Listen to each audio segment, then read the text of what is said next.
Well, hi everyone, this is Patrick, and this is my submission for the Chapter 9 assignment on relational dynamics and why we form relationships.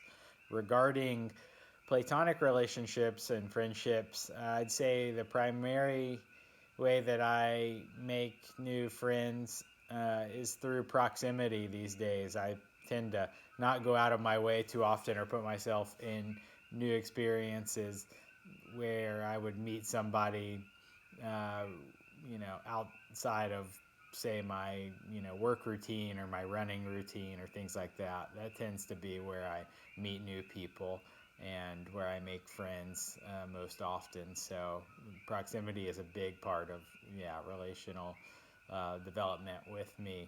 Um, and I tend to look for complementary um, traits, with people that say I can gain something from them and they can gain some new experience from me. So, for example, one of my good friends is a birder, and so if I go hiking with him, he can tell me what sounds a certain bird is making and what they're, eating in the forest. And that's an example of something that I can gain from somebody that I enjoy in friendship. So getting a new experience and growing from, them adding something to it. Whereas in high school and middle school, in my younger years, basically my friendships were all built around our similarities. And if you weren't into the music that we were listening to or the sports that we were playing, or the activities that we wanted to go do, then you basically wouldn't been a part of our friend group. So it was a big trait that I'm glad that I've left behind. Kind of surprises me when I go home, and most of my high school friends all still hang out together. Their friend group hasn't really expanded, and so it makes me grateful that I've gotten out of that bubble and evolved a little bit beyond that, and can you know have a couple new and different experiences under my belt as a person that I feel like benefits me as a human being.